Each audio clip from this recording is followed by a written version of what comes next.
Continuing on this Tuesday afternoon here on 1300 The Zone on the Craig Way Show. Glad to have you with us and very pleased to be joined by one of the leaders of this Texas softball team that begins competing for a national championship at the national championship level tomorrow night in the national championship series. Game 1 against the Texas Tech Red Raiders. The Longhorns grad student Joley Mitchell joins us now. I appreciate the time. The first thing I got to ask is, how's it been today having an actual day off from competition? I know there were press conferences and stuff like that in a workout this morning, but were you guys able to relax a little bit? Yeah, just getting our minds right. I think it's always good to have an off day, physically get to rest, but mentally it's most important. So I'm very happy to have it so I can collect my thoughts going into the Champ Series this week. Okay, now tell folks a little bit about that. What exactly does collecting your thoughts entail in terms of the mental preparation for a national championship series? I think the biggest thing is just flushing the bad things that have happened and just focusing on what's right in front of us. So, we're watching film and we're scouting Najee Kennedy and know what we're facing. So it's just kind of hey, what can I do better and how am I going to apply that tomorrow? Well, that's a good point, and I'm interested to get your thoughts on this because I know it was way back some time ago when you played Texas Tech, Valentine's Day to be exact, when you won that contest, and they, it was a great game. I know it ended up going 9 innings, and Teagan pitched very well, and Kennedy pitched very well also, but you wound up being certainly one of the keys in that 2-1 game. What are the things that you remember about that matchup with Kennedy, and really and truly also, Joley, is he that much different a pitcher this year, at least what you saw back in February, as opposed to what you saw from her last year when she was pitching for Stanford and you played up there? Yeah, biggest thing from that game was just, it was a dogfight. It took all night long, and that's what happened. I think a big thing was that we were just attacking good pitches at the end of the game, and that's what got us over the hump. But with Nyjah, I think a big thing is that she's got the same pitches. It's just a matter of how she's mixing, if she's throwing more changeups, if she's actually making us chase out of the zone with her rise ball. But big key is just for us to be disciplined.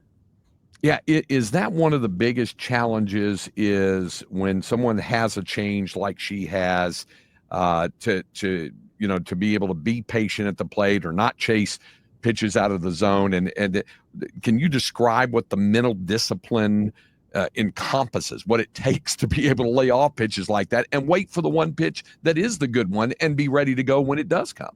Well, I think one big thing you have to decide is, are you going to pick a speed? So if she's throwing the change enough, are you going to sit on it and wait on a changeup? Or especially if you get into 2 strikes, you're going to have to attack it anyway. I just think that we have to trust ourselves. I know that we hit a lot of pitchers that have rise balls, drops, and a good change, and we do fine. So I think a big thing is just staying disciplined and making her work the counts coming into the zone. The zone's going to be tight, but we can hit those balls that are close to it. Visiting with Joley Mitchell here on 1300 The Zone. Joley, you said something pretty interesting, or at least Holly Rowan reporting it during the telecast mentioned about you, and I think you did say it in a press conference afterwards when you hit the first home run there, that you kind of had a goal in terms of a home run, and then you said, I just wanted to settle in, and then of course you get the next one and then the next one. So here's my question for you is, when you have that kind of goal in mind, how challenging is it not to alter your plate discipline and things you do, knowing you do want to drive one long, because it really does help the team if you can knock one out? Yeah, for sure. My goal this year was to hit a home run, but I know that home runs don't necessarily win games. It's about how we can come together as a team and chip away. That is very helpful that you just get to run around the bases and you get to touch it and there's run. But I think that a huge thing now is I'm not too concerned with that anymore. I got my personal goal with 1, 2, and 3. But I think that right now I just want to do what I can for the team. If that's me being on base, if it's me pushing a runner with a bunt or hitting a sac fly, that's what I'm going to do. All right. So how many people have told you you're one away from Courtney Day's mark of a couple of years ago? Have folks mentioned that to you? Yes, they have. Actually, Courtney reached out to me the other day. I don't know Courtney personally, but she told me how awesome it was to watch me wear the burnt orange and that she really enjoys watching me play. So that was pretty cool. She's somebody to look up to. She's a great ball player. And so that was really nice to hear from her as well. All right. Let me get into some other things with you that I think are really, really important. One thing I mentioned ESPN, I mentioned Holly Rowe, and I've known her a long time. And one thing that ESPN does in these national events, these championship events, is they do a really fine job, I think, of highlighting the career path and the personal path and all of those things that go on for the student athletes who were involved with this. And to be honest, she spent quite a bit of time, or they did, on your path and the challenges that you had to overcome, both obviously with the illness, and then also transferring in and making your mind up that this was where you wanted to be. Going back through that and coming all the way from Red Bud, Arkansas, and playing at Notre Dame, and then the illness and all of that sort of stuff. At what point, even in the most difficult of times, were you saying to yourself, this is not my end story? This is, even though you were at certain points fighting for your life, but I mean, was there a point along that path where you were saying, this is not my end story, I'm not done here yet, I've got more left in me? I mean, going through my illness, a lot of that was a lot was physical, but a lot was mental too. I'd never been through anything like that, and I struggled a lot. And so it was hard for me to kind of emotionally be available, and I kind of shut my parents out. I wanted to find out who I was as a person and be independent. And that's really tough, especially going through something that's so dangerous as my illness. But I think a big thing for me was when I actually had Tommy John the same year that I got sick. And so that was the big hurdle I was trying to get over. And then I had another speed bump, which was my illness. So once I had Tommy John done, and I started recovery from that, I saw like a little bit of a light at the end of the tunnel. It was still hard, and I still was on chemo for almost 2 years. And I mean, if I can do that, I can do anything. And I love softball so much, but I think it put it into a new perspective for me. I mean, I love softball, and I was playing at Notre Dame, I was getting a great education, but that's why I was getting to do those things. I was able to be at Notre Dame because I was a great softball player. I was able to eventually experience the World Series twice with Texas. And so it's like, if I'm really going to enjoy this, I really need to pretend like this is actually what I want to do. And then it turned into everything that I love. And I've never loved the game more than I do right now.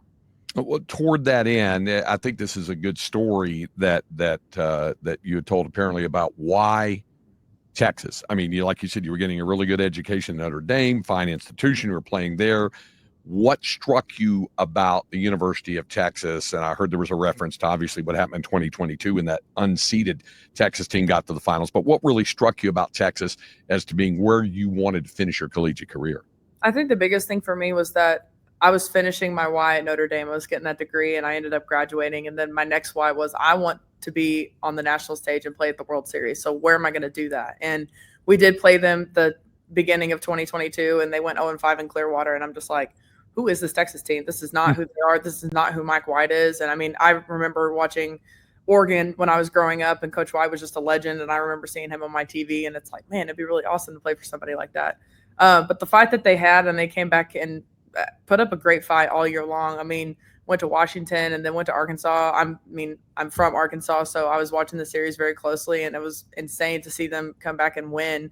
But just knowing the culture that they had then versus the culture that we have now, there's no reason that we can't win a national championship. We love each other, and we're so tight. And I think that we all are on the same page as far as winning it, and we're going the same direction. Nobody's behind, and nobody's trying to get ahead of anyone else. We're just a really great team, and we love each other so much. And so this culture and the competitiveness that Coach White builds around it is everything that I've ever asked for. And then obviously I ended up here twice and have a chance to win the national championship again. Got to ask you this: when you were watching the super regional, and even before that, prior to that, after you decided to transfer from Notre Dame, was your home state institution interested in you? Were they trying to get you to come to Arkansas? I honestly, back when I was younger, it kind of didn't go that way, and which is okay. It's fine. I get it. But yeah, I maybe threw it out there, but it definitely was not in my top 5. Texas was pretty much my top 1, and that's really what I wanted to focus on. How much also, Joley, was the fact that this program has come close, but has never won a national title. How much did that register with you about wanting to be a part of the team that would have another shot, and maybe this year is the best shot ever to win a national championship? I mean, you always want to be a part of it, but you just want to contribute. I mean, I want to be part of the reason that this team is successful, and I want to be the reason that my teammates wanted to be successful. I want them to know that they have a strong leader ahead of them, and I've got their back when I'm out there behind the pitching staff, just knowing that I'm talking with the defense. I'm encouraging them, hyping them up, whatever they need. But yeah, I seriously think that just being a part of it is so cool. But I mean, my ultimate goal is to win a national championship. So I want to be part of it, and I want to contribute to it. Okay, Joley, before we wrap up, I got to know what's next for you on your career path beyond. Is it playing professionally? Is it taking your degree out into the professional world? What is it that I've also heard you described by other people as being somebody who could really coach this game very, very well? What's on the horizon for you? Ultimate goal is I want to work in the medical field, so that's going to be the biggest thing that I'm going to focus on. Starting school back again in October to pursue my career as being a nurse anesthetist. Really excited about that, but I don't want to fully step away from the game, and I think that that's actually grown with me even in the last few months. I kind of wanted to say, nope, I'm going to hang my cleats up and I'm going to take a break from it, but no, I'm definitely not. I want to give lessons. I want to be coaching teams. I want to do camps. I want to inspire kids just outside of the softball part. I want to be an inspiration to everybody who goes through adversity, whatever, might stand in their way of them being successful, because it definitely was something that I had to deal with, but I learned and I try to give advice when I can. But yeah, I think just outside of softball, I want to be an inspiration to others and be a mentor. Well, I appreciate you taking the time, and I don't want to take any more time up of your off day. I want you to get as much enjoyment and relaxation out before you go back to the field tomorrow night. We're looking for the broadcast, and we're looking forward to seeing you and the Longhorns excel and try to wrap up that national title. Thanks so much, Joley, and best of luck tomorrow evening. Thank you, guys.